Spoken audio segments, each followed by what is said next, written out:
Dear students, hello again. In my last video, I covered the topic of income statement and all the different components, all the different numbers that you see in the income statement, so that you can make better decisions as leaders. So, in this last video on how to increase your financial intelligence, I will cover the remaining concepts of finance like balance sheet, cash. And by the way, many of these things we have already touched upon in the previous lectures. But we will dive a little deeper into each of these concepts now.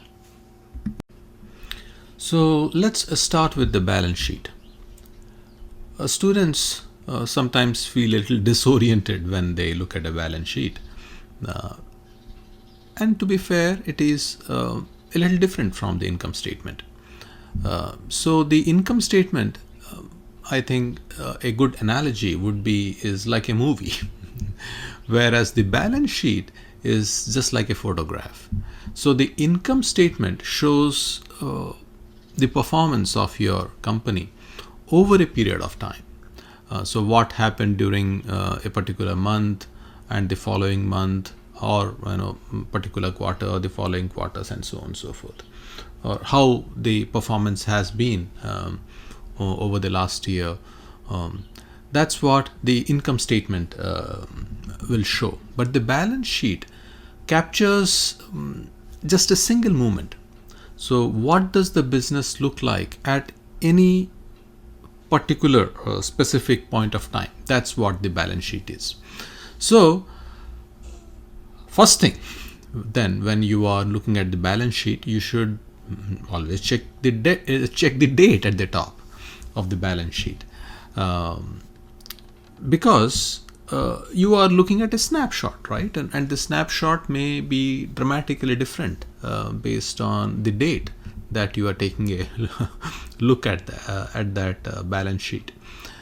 So imagine if I took your photograph after you have just finished running a marathon. Maybe you are fully exhausted, drained, and at the same time maybe a little bit happy that you have completed the marathon. So, but in any case, that will be a different snapshot compared to, let's say, I take a snapshot of you after you have had good night's rest and have had your morning coffee or maybe a sumptuous breakfast. If I take a snapshot, then it will be a different picture of yours, right? You may look dramatically different. So the balance sheet works in a similar kind of fashion. But the key thing about balance sheet is this equation that you see here: assets on one side and liabilities and owner's equity on the other side. So they always have to be equal. So this is not a guideline or a suggestion. This is a mathematical requirement, you could call it. So assets are what the business owns. So this would include your cash, inventory, all that stuff. So, but whatever the business owns, whatever you own, they are your assets. Now, liabilities is refers to those things that the business owes to others. So these are the things that you have to pay others. So they could be loans, they could be payables, they could be any of these things. And then we have equity. Equity is what belongs to you, what belongs to the owners of the business. So these are the three broad things that get mentioned on a balance sheet. So everything the business ultimately came either from the owner's own investment, owner's own money, or money that they have borrowed. So there can be no other third source. So if a company owns a building, either it purchased using the owner's money, invested money, or it borrowed that money, or it earned profits over time and invested that money to buy that property. So those are the only options. There aren't any other options there. So imagine you start a business.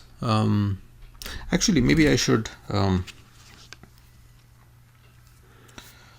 I will draw. So I'm switching to my iPad so that you can see what I am talking about here. So let's say you are starting a consulting firm. Okay, you invest $50,000 of your own money, and then maybe you take another $50,000 loan from the bank. So how much money then you use to set up your business? That is $100,000, right? 50,000 plus 50,000 equals $100,000. So your balance sheet then will show what? This is your assets.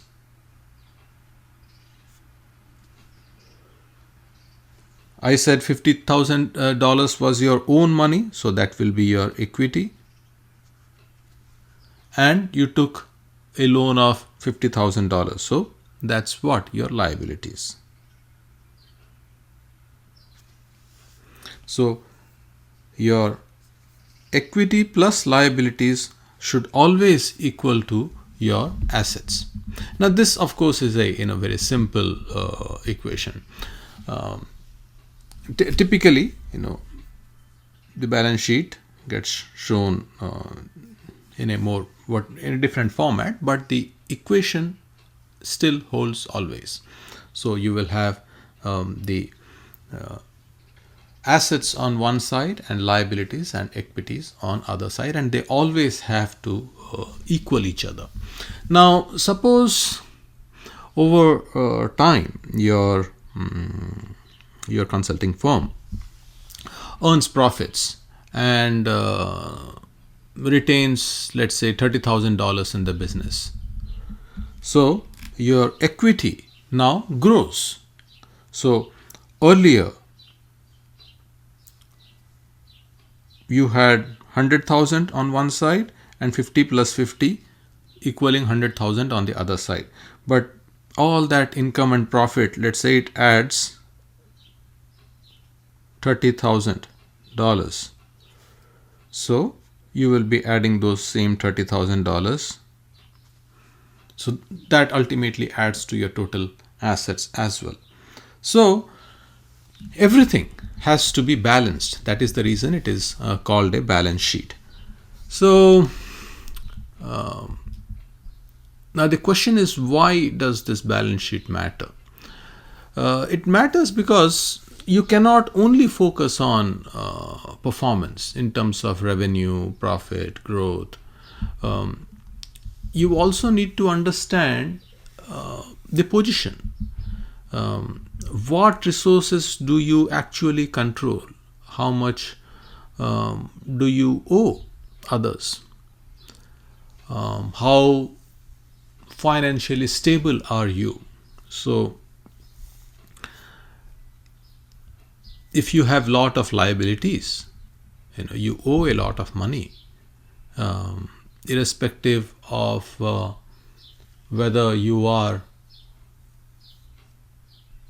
making a lot of money through revenue or not, your company will still be under huge pressure. So these are the things that then we have to take a look at different points of time.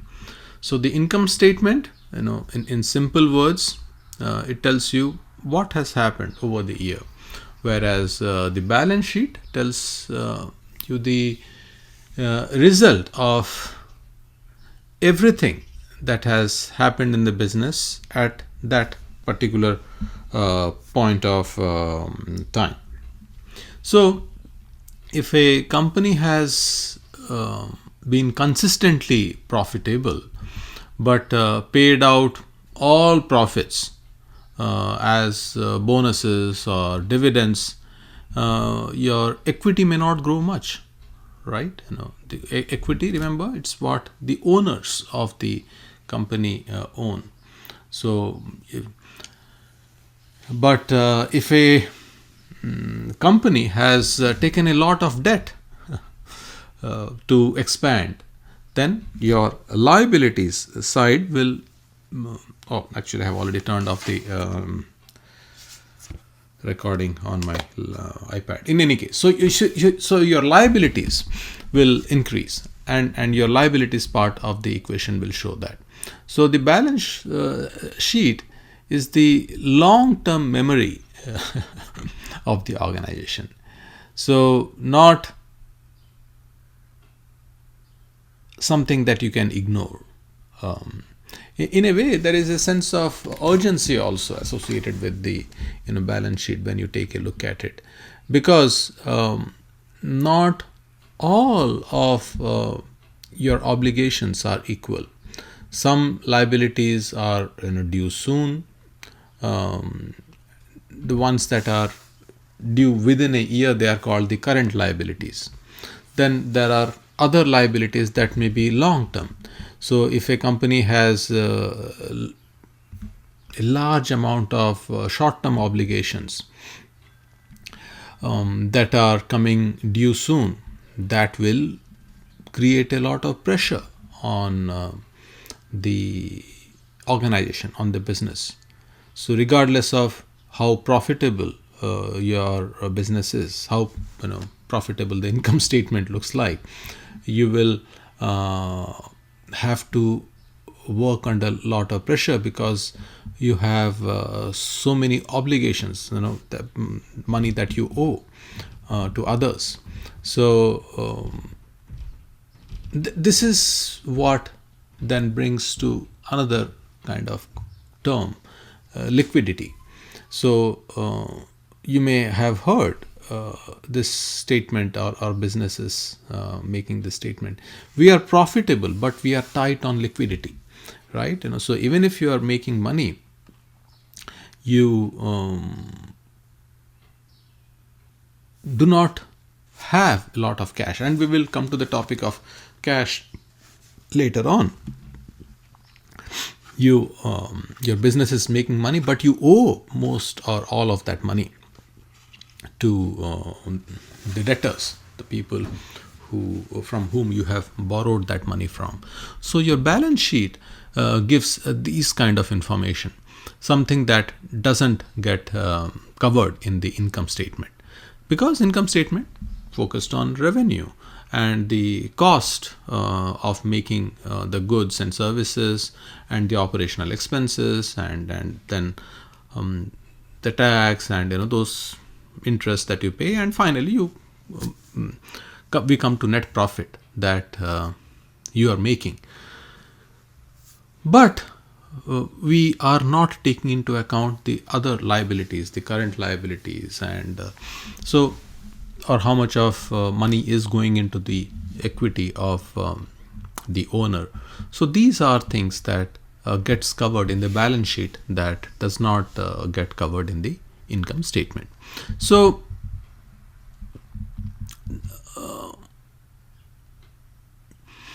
it's an important financial statement.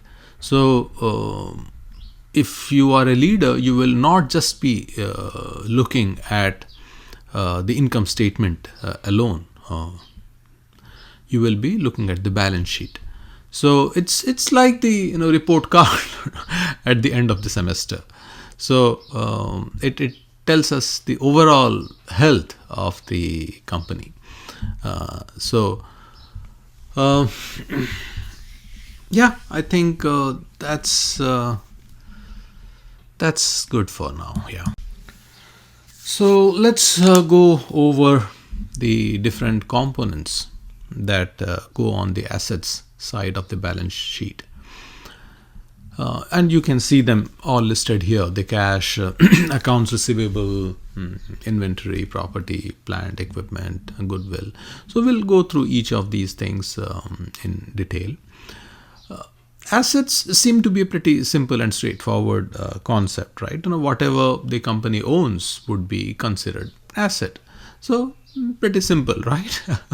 Yes, but as I have been mentioning over and over again, it involves estimates, it involves assumptions. It can change based on some of the accounting choices that you make. So you have to look at the balance sheet also with a critical lens, right? You cannot assume everything is all correct and everything is very simple and straightforward. Now, there is one exception, and that is the cash. That one is usually very simple and straightforward, unless of course there is some fraud involved. So cash is the amount of money that is sitting in your bank, right? So if the company reports it has $2 million in cash, that's the amount that is sitting in the bank. So that's pretty simple and straightforward. But when we go to the other things that get covered under assets, we will see that estimates and assumptions come into play. So let's go to accounts receivable. So this is the money that you are expecting to come in, right? So these are maybe the money that you are expecting the customers to pay. So the customers owe the company this money, right? They may have already received the product or they may have received the services, but they haven't fully paid or they haven't paid at all. So you are expecting that money to be coming. But the problem is not all customers pay. So there is something called bad debt, right? So yeah, they are all supposed to pay back for the services that they took or for the product that they bought, but many don't. So you have to make some allowance for these bad debts, and that will be an estimate, right? Because you don't know exactly how many or what percentage of your customers will not pay. So then you will have to make an estimate, and that estimate may vary. You could go by historical data, but then that is also not always 100% reliable, but because things may have changed now. Maybe the market conditions are worse now, due to which the bad debt may go up or go down.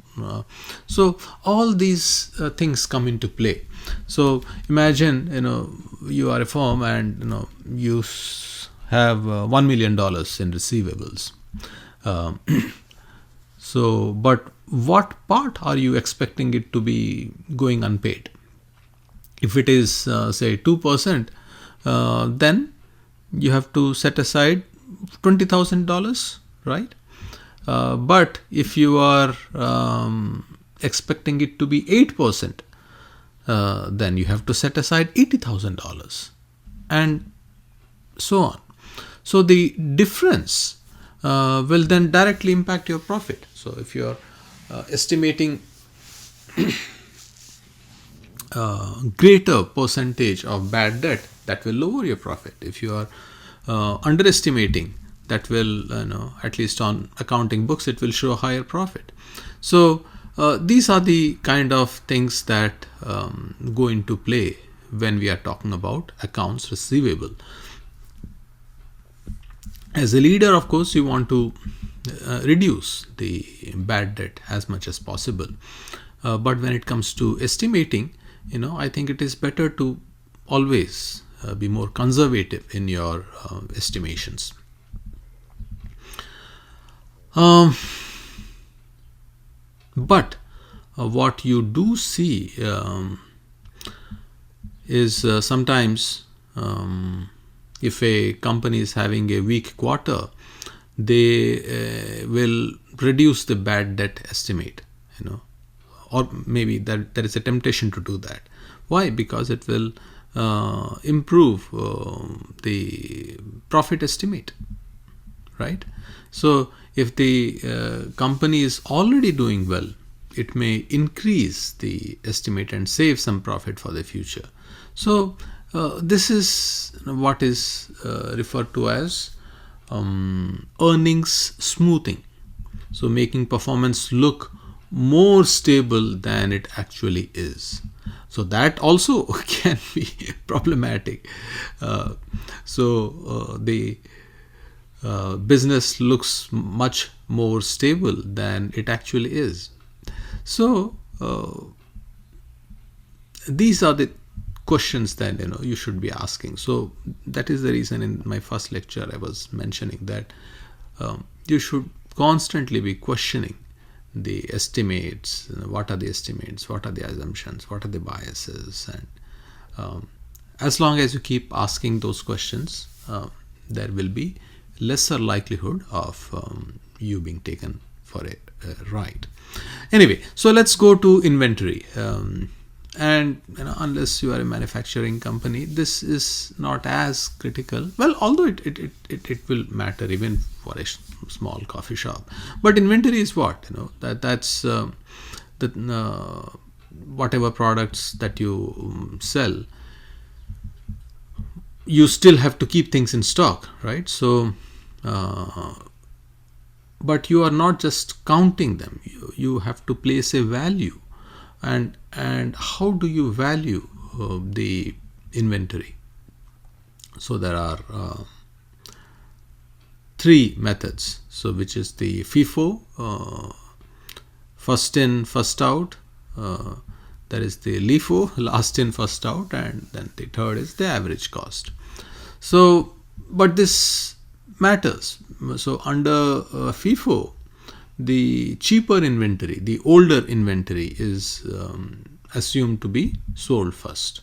Under LIFO, the newer or the more expensive inventory will be assumed to be sold first.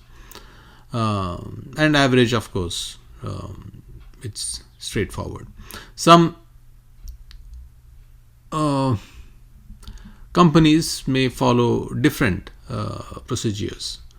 So FIFO will show lower cost of goods sold and higher profit, because the older inventory will be lower in cost, and if the cost of goods go down, then more profit. LIFO, higher cost of goods and consequently lower profit. So two companies in the same industry selling similar products may report different margins, and that is purely based on accounting choices, how you think the sales are going to happen. So you should be asking what is the accounting method that you are using to estimate the value of your inventory. So next we come to the property, plant and equipment. So again, should be pretty simple, straightforward, but even here there are some assumptions that are made. So property, like the buildings that the company owns, plants, the machinery, the equipment. So from a descriptive point of view, pretty straightforward. But there are certain assumptions. For example, the property value is recorded at historical cost. So what the company originally paid for it. So let's say the company bought a piece of land for $3 million in 1990, and let's say that same property is now worth $30 million, the balance sheet will still show the original cost that you paid for that piece of land, adjusted for whatever depreciation. So the number you see is not the market value, it is an accounting value. And this is important to note. I think I covered this also in my first lecture, why we do not take market value, because that is much more amenable to interpretation and bias and fraud. So whatever it is that you had actually paid is what is counted. Of course, we take depreciation into account as well, which would matter especially for equipments. So your value can go down over the years as the equipments get older. And as I had discussed in my first lecture, the depreciation rate is something that is also estimated, that is assumed. There are a lot of assumptions made, and all those things then impact what the value of your property, plant and equipment will be. So the last one, goodwill. This is of course a very abstract asset, but this becomes relevant primarily when a company is acquiring another company, and trying to figure out how much it's willing to pay for acquiring that company. So goodwill comes into play when the company is paying more than the identifiable assets of the acquired company. But why would you do that? Because you are not just buying the physical assets of the company, you are also buying the brand reputation, right? The customer relationships that this company has, the talented employees, the intellectual capital, and all that stuff. So for example, if somebody was to buy Apple, it has probably it is going to be very difficult, primarily because it has huge amount of goodwill value. So the brand reputation of Apple is immense, and that's what then you are paying for. So at a smaller level, if a company is buying another company for say $10 million, but the identifiable assets are say worth only $8 million, so the remaining $2 million becomes goodwill. So that is essentially the premium that you are paying for these intangibles that we talked about. So as I said, this matters more during acquisition of companies. What else? Yeah, that's pretty much all you need to know about the asset side of the balance sheet. So important thing again that I will emphasize is don't assume that these are all precise values. Cash typically is a solid value, but receivables, inventory, they involve assumptions, they involve different valuation methods. PPE again depends on historical costs and other estimates related to depreciation. So goodwill will depend on the judgments that you are making uh, about the acquired company. So that's the asset side of the equation. So let's move to the liability side of the balance sheet, and we'll connect it to equity as well. So on one side we have assets, then on the other side we have the liabilities and equity. So that's what we will discuss in this slide. Now, compared to the assets, liabilities are often more straightforward. But straightforward or that being simple doesn't mean that it's not important. Of course, it is very important.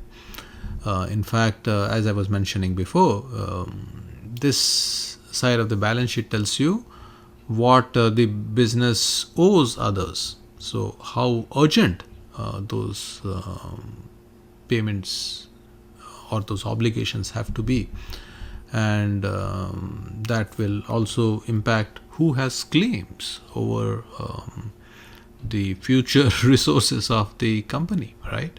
So we have the current liabilities. So these are the, which I was mentioning earlier, they are the near future, the ones, the obligations that that you have or the company has within the next year. So you have to settle these accounts within 1 year. So these are the short-term pressures of the organizations.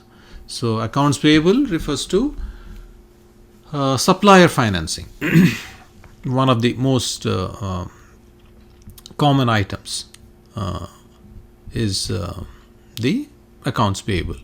So this is the money you owe to your supplier, because to make any product, you get the raw materials from different suppliers, right? So, and you have to pay them. So your suppliers in this sense are giving you a short-term loan, and this applies not only to big manufacturing companies, even to smaller players, like the restaurant business that we talked about. So your restaurant receives food supplies, vegetables or meat or whatever, but you may be paying the vendor 30 days later. That a 30-day gap is essentially then your supplier financing your business, right? So if the company delays payments longer and longer in the short term, this will improve your cash flow. But over time, the suppliers may get frustrated, they may stop supplying, or they may in the short run tighten terms. So these are the things that you are looking for then. So what may look like a smart financial move can, because you are not paying back your suppliers on time, can ultimately be a major operational risk. So anyway, these are the kind of things. So let's go to accrued expenses. So these are the obligations that have already been incurred.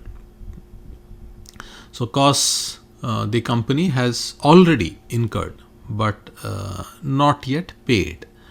So this typically involves payroll. So companies employees, they suppose the employees work the last week of what we are going through, April now, right? But they are paid in May. Then that April work still belongs to April. So the company records, as I was saying, the matching principle, an obligation and on the April balance sheet. So this ensures that financial statements are reflecting reality as much as possible, not just cash movement. So then we have the deferred revenue. which this is when the company receives cash before delivering the service. So that's the reason it is sometimes referred to as the reverse liability. And we have given examples. We have discussed this in the class as well, like gym memberships. You may pay first, but receive the services from the gym over the year, or annual software subscriptions, or even when you go to some takeout restaurant, you pay first and then get your food. So the company or the organization, the business, has the cash, but it still owes the service to the customer. So instead of treating as revenue, it is treated as a liability then. So getting paid first is then an obligation. That's the reason it's a liability and not an income, right? That's the reason we treat something as an income only after the services have been provided, the goods have been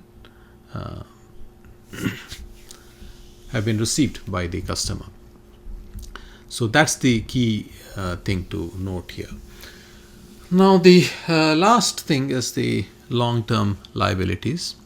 So these are the future commitments that are going beyond 1 year. So they could be bank loans, they could be pension obligations, or some deferred taxes.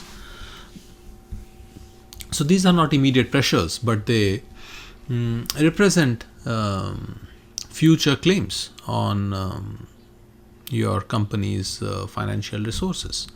So if you have minimal long-term debt versus another company that has a significant amount of loans or large pension obligations, you can clearly understand which of these two companies is in a stronger position, right? So pretty simple and straightforward, but these are the things that we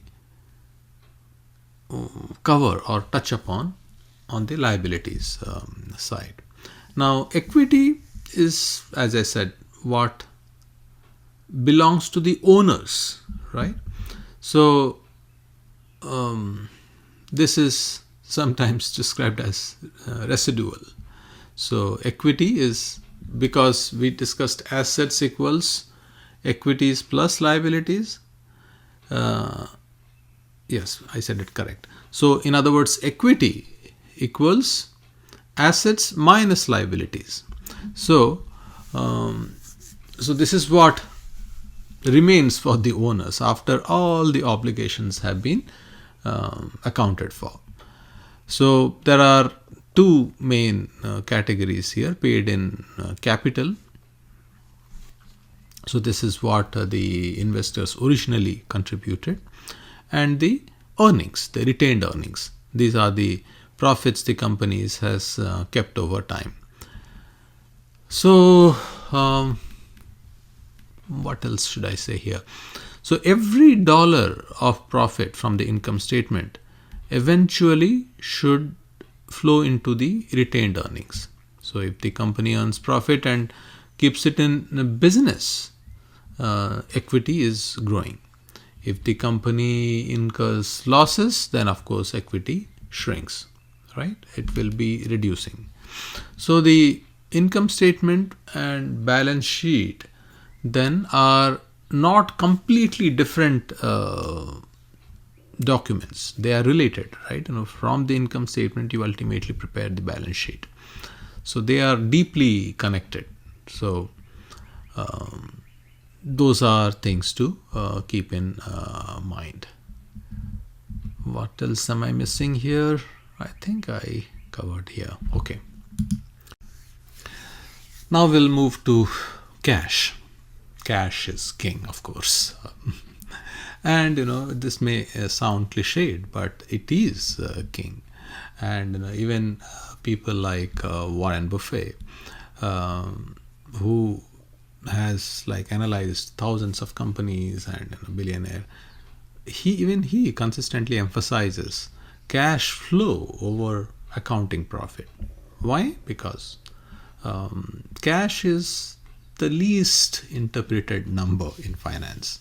Profits, we want more profits, but as we have been discussing, it is highly amenable to estimate subjectivity. Cash is the least subjective part, because that is something, what is it that you actually have in cash. But we still need to dive a little deeper into the cash topic, so that we are better at managing cash. So a company can look profitable and still be in trouble. A company can look very stable, but still be close to running out of money. So these are things that actually happen. Sometimes, you may, I don't know if you are familiar with such cases, but there have been cases where employees show up at a particular company to get paid immediately in the morning itself, to cash in their paychecks, because they aren't sure that the company would even have enough cash later in the day to encash their checks. So these are the kind of things that we are talking about. Cash is king, because without having that actual money, you cannot do anything. So at a personal level, this is what you have in your bank account. You may have 5 different credit cards, but that's not cash. You will be owing when you purchase things from your credit card. Using your credit card, you will be increasing your liabilities, right? But if you have cash or investments, so that will come handy to you. So in any case, what should I start with? So imagine you are again running a leadership consulting firm. You complete a project, say worth $100,000. We are in April now, so in March. Now the client is happy, the work is done, the invoice is sent. So on the income statement, that is the revenue in March. But what if the client pays only in June? So your March profit increases, because you have already completed the project. But for the months of April and May, no cash yet. Cash is arriving only in June. So now think, how are you going to pay for the salaries of your employees in the month of April and May? You have to also pay rent, you have to pay for electricity, and you may have to pay vendors. So you are having a profitable project, $100,000 project, but it's still not in the bank account. So companies can be profitable on paper, but still be struggling to meet their day-to-day obligations. And the opposite thing can also be happening. You can just flip the situation. The income statement can record expenses when they are incurred, right? But not necessarily when cash is paid. So imagine your employees work in again March, but are paid in April. So your March income statement shows the expense, but cash is leaving only in April, right? So if you pay, another example, say $12,000 upfront for 1 year of a particular software subscription, so your cash leaves immediately, but the expense is of course shared $1,000 per month over the year. So again, the income statement and the cash flow are telling completely different stories. So one is just expense or profits, revenues in the account books. So one reflects economic activity, but the other is the cash is reflecting actual money movement. So those are the key things to keep in mind when we are talking about cash.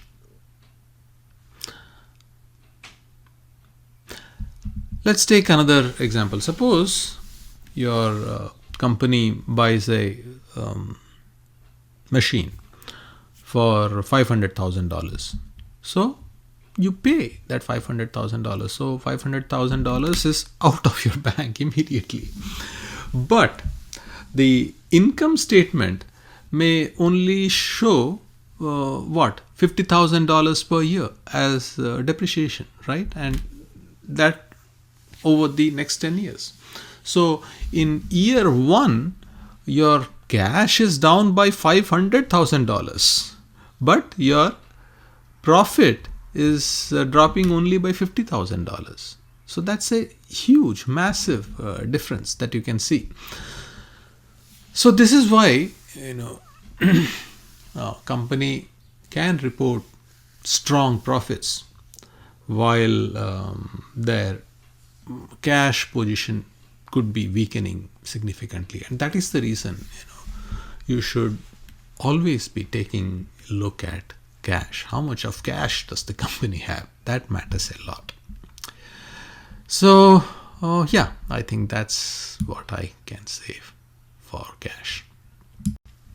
Well, one key point that I should emphasize also in context of cash is, for a healthy business, the operating cash flow should generally be or should generally exceed net profit over time. If that is happening, that is good. But if your operating cash flow is regularly falling short, it signals possible trouble. Trouble in form of you having difficulty collecting cash from customers, or getting your receivables from customers, or maybe inefficient inventory management, or it could even mean that you are growing the business but at the cost of cash. So the business growth is consuming cash faster than it can replenish it, or than it generates it. So these are the things that you should be paying attention to in context of cash. So the next thing that we should move on to is the different ratios. And these are some of the important ratios you should be keeping in mind. So why ratios? Because you cannot interpret any number in isolation. That is something that you must have already realized. We cannot just look at any one particular number and be satisfied with it. We have to look many numbers. But when we are talking about ratios, we are not just talking about adding other parameters, but rather seeing these numbers in their context. So let me ask this question. Let's say your company is making $10 million in profit. Is that good or bad? You would probably say it is doing pretty good, $10 million in profit. But, good compared to what? Compared to last year? Did your company make only $6 million profit last year? So this year $10 million, so it is better? Or did your company make $20 million profit last year and this year it's doing only $10 million? Then it's not doing good, right? Or compared to your competitors. Okay, you are happy with $10 million profit. But what if your competitors are doing $100 million profit? They may literally swallow you in a couple of years. So compared to what is something that you have to take into account. Compared to also how much of investment you have made to generate that $10 million profit. So have you invested $1 trillion? I'm just, of course, exaggerating. So with a investment of $1 trillion, you are making $10 million profit. That's horrible, right? Whereas with an investment of only $20 million or maybe even $100 million or whatever, 10, 20, $30 million, you are making $10 million. That's excellent, right? So if you're a small company making $10 million, new startup making $10 million, that's absolutely extraordinary. But if you are a large multinational corporation, global company making $10 million, that probably could mean you are in serious trouble, right? So when we are talking about ratios, we are trying to see numbers in their context. So we compare it with something else. Or when we are talking about profitability ratios, for instance, we are how effectively is the business generating profit. So we are comparing profits to sales, profits to assets, profits to equity. So we are taking these ratios. That's helps us figure out whether the number that we are seeing is a good number or a bad number, right? So company first company, let's say, generates $2 million in sales. Company 2 generates $10 million in sales. Even if both these companies, let's say, have the same profit of $1 million. Now clearly company A is doing much better. It's clearly much more efficient in converting the sales into profit, whereas company 2 with $10 million of sales, it's making $1 million. So it is probably not pricing the materials correctly, or maybe there are a lot of costs that are not under its control. So this ratio then gives us idea about how strong our business model is. So let's go to the next ratio, though, the leverage ratio. So this gives us information about how risky our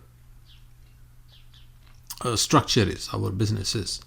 So how much of your business is funded by debt versus the owner's investment?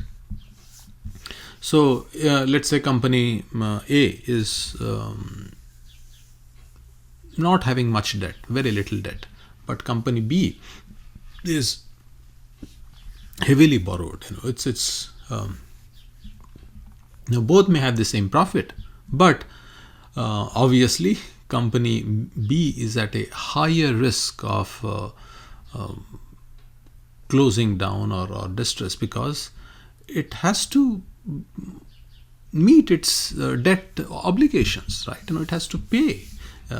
So again, it's not enough to look at profit, but we have to look at, or just the income, we have to see it in context with how much of debt the company has. So that's how these ratios, they provide value. Similarly, when it comes to liquidity, and this is related to cash, as you already know now. So can the business meet its immediate obligations, right? So the company may look some message popped up. Okay, sorry. A company may look profitable, but if it cannot pay the suppliers, the employees, or the short-term debt, then it is in trouble. So that is why we look at cash, and in contrast, what is the liquidity? Can the business pay all the bills in the short term? So finally, we are talking about efficiency ratios. So how good is the company when it comes to using its assets?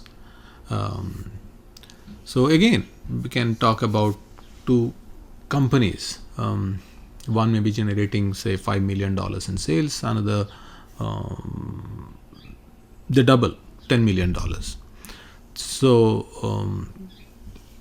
even if they have let's assume that they have the same level of assets. Now the second company then is clearly using its assets more efficiently, right? So it shows that your organization, the second company, is more productive. It is utilizing its assets better. It is leveraging the assets better. So it is the reason why we take a look at ratios. They give us context for understanding and evaluating these financial numbers better.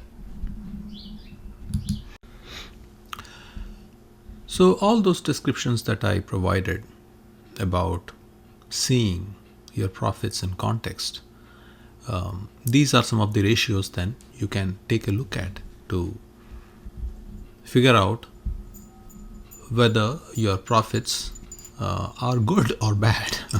So these are the various profitability ratios. Gross margin. So whatever your gross profit is, you divide it by revenue. That gives you your gross profit. So let's say you are a small restaurant. You sell a meal for say $10. Okay. But if it costs you $8 in cost of goods sold, so which is your ingredients and your direct labor, then that leaves you only $2. So that is your 20%, right? $2 out of $10. So revenue coming is $10. $8 goes into your cost of goods sold. So you have a 20% gross margin. So is that 20% enough to cover for all the other operating expenses, to cover your rent, your marketing, your administrative costs, and whatever other? So the gross margin may be too low. So that's what we are referring to as gross margin. So after gross profit, we had also seen in that cascading diagram that I had shared before, we had the operating profit. And how had we calculated operating profit? After we had also subtracted the operational expenses. So operating profit is operating profit divided by revenue. So that gives you an idea of how operationally efficient you are, right? So let's say your gross margin is good, but is your operating margin good as well? If not, maybe you are having excessive administrative layers, inefficient processes. So essentially, you have high overhead costs. So you would need to clean that up so that you also have high operating profits. After, or rather, high operating margin, right? So after operating profit, we had discussed net profit, and we had calculated net profit by subtracting the also the taxes and interest or any one-time event payments. So we check net profit, or we divide net profit by the revenue, or rather we divide revenue by net profit. So net profit divided by revenue, that gives us the net profit margin. So you want all these figures to be strong. That shows that you are doing well. But if a large part of your money goes into interest payment, then of course even your net profit will be low, which means then you will not be earning as much of money. So some other easy to understand ratios are return on assets. So you have, let's say, whatever $1 million assets. So your net profit divided by total assets. So for all the assets that you have, how much of profit is coming? Does that ratio look good, or does that ratio look bad? Similarly, return on equity. Your equity is what the owners own, right? That is, so how much of money the owners have invested. The owners may have invested, let's say, $10 million, but your net profit is $10,000. So that's really low return on equity. So for such a huge amount of investment, they are getting such low profit. So, or it may be just the opposite as well, right?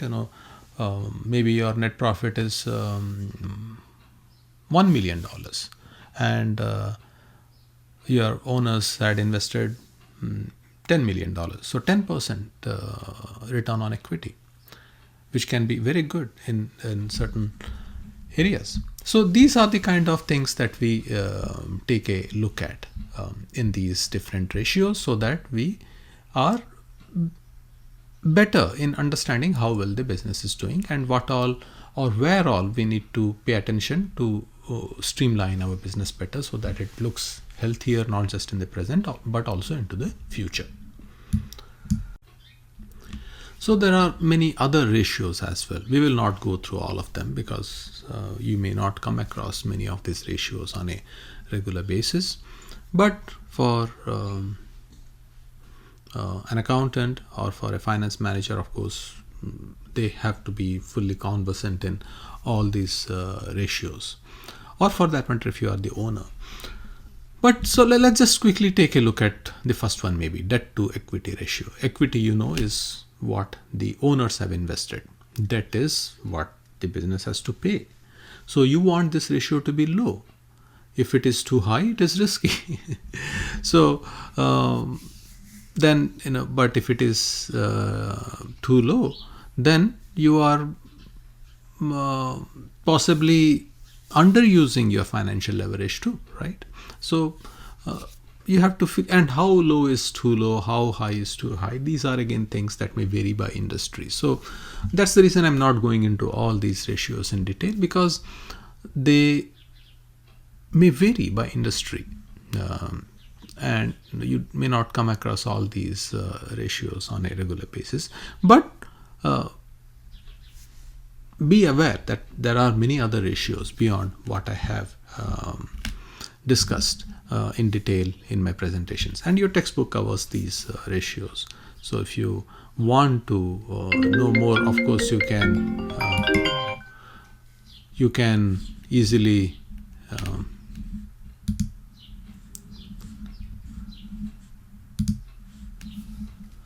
sorry about that, you can easily take a look at them later.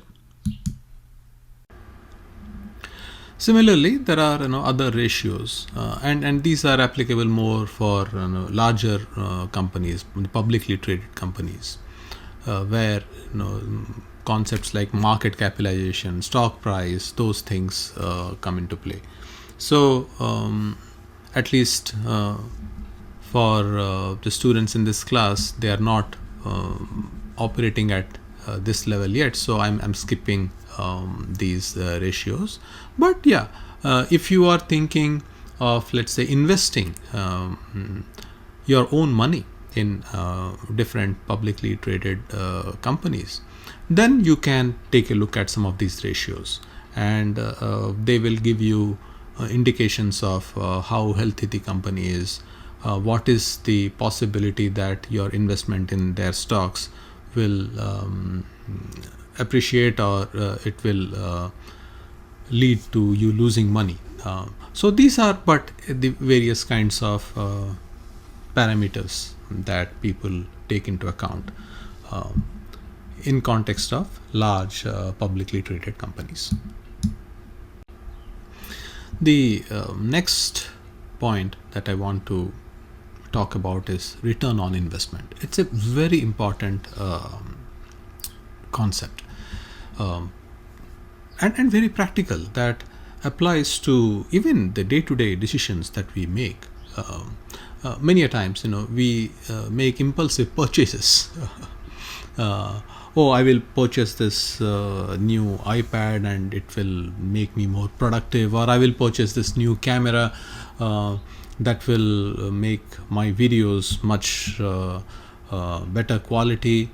But will they, the money that I will be spending on these purchases, will they give me adequate returns? These are the kind of questions that get answered in this concept of return on investment. So are we going to get back what we are putting in? Ideally, we want to get back more than what we are putting in. Of course, we won't get back everything immediately. So any form of investment, you are investing in some new equipments, new system, or new hire, or you are investing into a new factory, anything. The question is, what is your estimate about whether you will get your money back and more? Because that's ultimately the purpose of any business. So let's start with an example. So let's say I purchase a machine of $3,000. Let's say some fancy camera worth $3,000 instead of my webcam on my MacBook. Okay, so I can make much more fancier videos that way. So worth $3,000. But how much of money will I generate from that video camera? I'm not a photographer or not a video maker who goes and makes professional shooting, right? So the return on investment probably is going to be negligible. Even if, let's say, I was earning a lot of money from YouTube, then I have to figure out how much am I expecting from how much of revenue I am expecting from that investment, right? So that's what we are talking about. But let's say I'm a professional video shooter. Okay, so I am investing this $3,000. But how much am I expecting to that new equipment to generate extra money for me? If it is generating, let's say, $1,300 per year, so is this a good investment? So $1,300 over a period of 3 years will be more than $3,000, but about in 3 years. So 1,300, so 2,600, yeah, another $400. So about little over 2 years, I am recouping my investment. So until then, the investment that I have made in this equipment, it's not making any money. It's not making me any additional money, right? Yes, I'm getting revenue, but I'm not in profit. But even after recouping my money, it's not enough. We also have to take into consideration the fact that a dollar today is worth more than a dollar 3 years from now, or 2.3 years from now, when I'm expecting the value to have been completely adjusted, right? So because what if I had invested those $3,000 in some place? I would have gotten some return, right? So I have to adjust for that as well. Now that adjustment is what we are talking about when we are talking about the net present value. So if the net present value is greater than 0, then we can say that yeah, it's creating value, so we should invest. But if it is less than 0, then we say no, it's destroying value, right? So we take all these things into account when we are talking about return on investment. So now let's go into a separate topic, the working capital management. In many ways it is related to what we have discussed before in context of cash. So working capital is again simple equation, current assets minus your current liabilities. That's the working capital. In simple terms, it is cash, as I was mentioning, the money your customers owe you, so the receivables, inventory, and minus your liabilities, current liabilities, of course, which would be what you owe in the short term. So simple way to think about it is it's like the daily fuel that you need to keep the business running on a day-to-day basis. So the profit tells you how well you are doing, but the cash tells you whether you will survive. So working capital is how smoothly can your business operate on a day-to-day basis. So your current assets need to be more than your current liabilities. But like many things, we there is some estimates that go in here as well. The cash part, of course, as I have mentioned over and over again, it is much more concrete. But the receivables, that is often an estimate, because you haven't received that money yet from the customers. So are you offering long payment terms to close deals, or when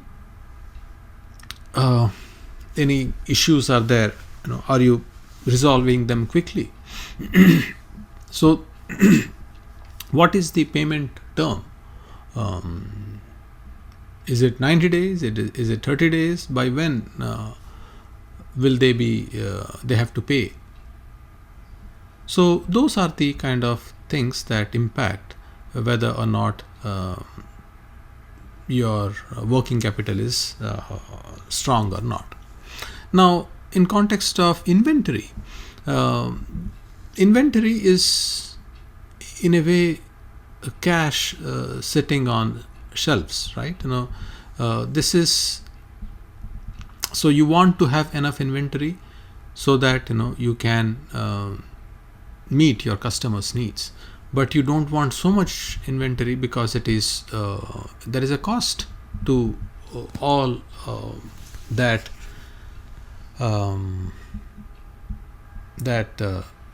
inventory, right? your warehouses are filling up, and there was cost involved in preparing those materials, and in fact if they stay on the in the inventory for too long, they may get obsolete. So imagine a car dealer, they have too much of inventory, that much of money is blocked, and if a particular models of car is lying in their lot for too long a period, then they may have to sell it at a discounted price. So these are the things we take into account as well. So again, various numbers that you pay attention to. So in essence, what being financially intelligent in language of your textbook authors is, financial intelligence is not just about individual capability, it is an organizational capability as well. So when companies make the effort to share financial information, when they are not hiding information, and when employees or the people working in the organization also have a good understanding of the different finance parameters, when they understand the financials well, then what we have is a financially intelligent company. And some research indicates, including that by your textbook authors, that such companies tend to do well, not just in the short term but also in the long term. So because when not just the finance manager or the CFO, but everyone in the organization at various levels are aware of these different dimensions that impact your profitability, then they will be making better decisions. So it is important that all of us, irrespective of the level that we are working at, we should develop some amount of financial literacy. And it is not something that you can accomplish just by reading a book once, or just by attending a particular class once, or listening to a lecture once. This is something that you gain with more experience. So I can, let's say I'm interested in learning a language, new language, let's say German. I attend a class where German is being taught. Now, will that make me effective when I go to Germany and speak fluently in German? Or no, that's not going to happen. So only when I go spend time there, through those interactions, will I get better with respect to understanding and using German in a way that will make me navigate life, personal and professional life in Germany better, right? Same thing applies here with respect to these financial concepts. Just reading it, just listening to some lectures will not be enough. So important thing is to make it a continuous learning process. So whatever concepts that you learned in this class, try to apply as much as you can in your different decisions, in your professional sphere, but also in your personal sphere, as I was giving examples of I was just mentioning, right, about return on investment, such an important concept. We often are in a rush to buy things, thinking it's going to be great for us, but we have to think, even in this context, is it actually going to be a good return on investment, right? So if not, then maybe we should not be wasting our money on those things, right? So anyway, that's all that I had on this topic. Thank you. Hope you found this valuable.